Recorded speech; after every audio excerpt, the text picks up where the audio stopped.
moving on with carp rigs and technology, and the forethought that's gone into this particular rig. I come up with this rig probably, I'd say 6 years ago.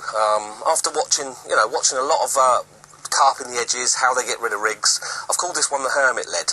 It's a very, very clever rig, and it's the ultimate. I can't think of anything better than this particular rig. Now, it's using the power shock leader, which is going to be, it's got a permanent home in my tackle box, this product, and you need this for the Hermit rig. I would normally have about 5 turns of this, so you're using an awful lot of it, 5 turns on the reel, so there's probably about 40 foot.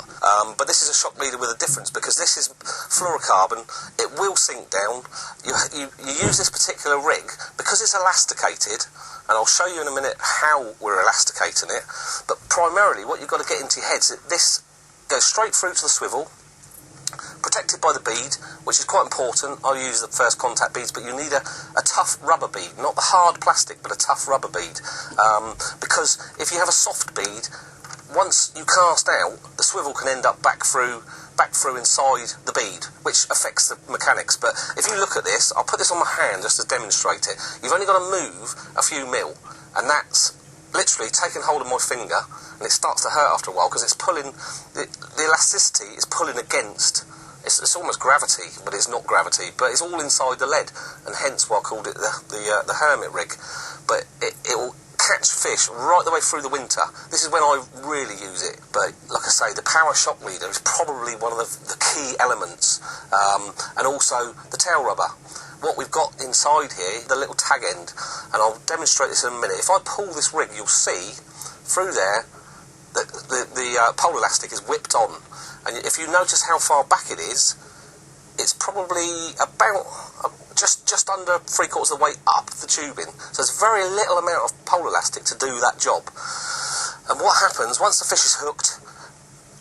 If you get a really clever fish that tries to pick that up, that picks up the lead on its axis, so it will always get the weight of the lead, whatever way it's moving.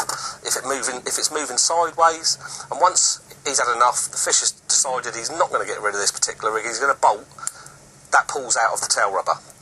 So you're left with a little tag end.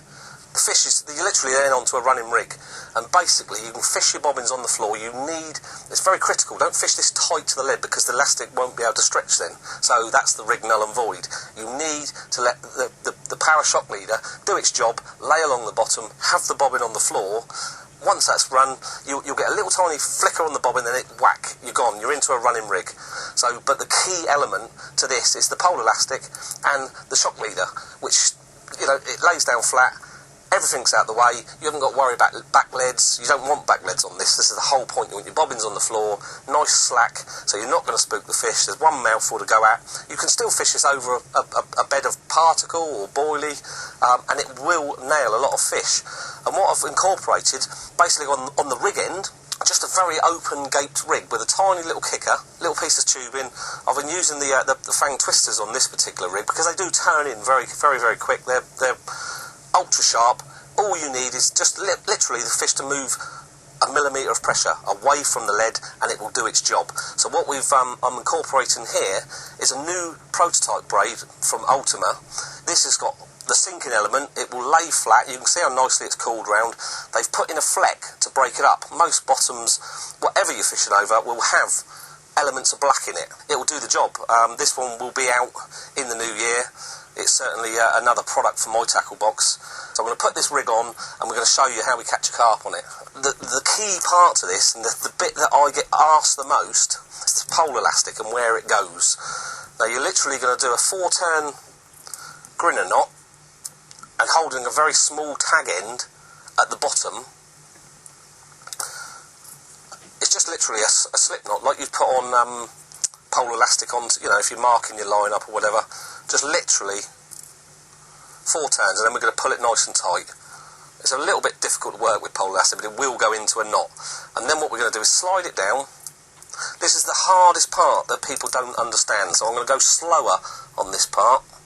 We're tagging off the bottom, we're chopping off the tag end off the bottom.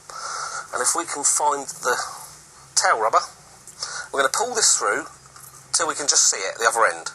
And then trap the tail rubber on as not to pull that part back through.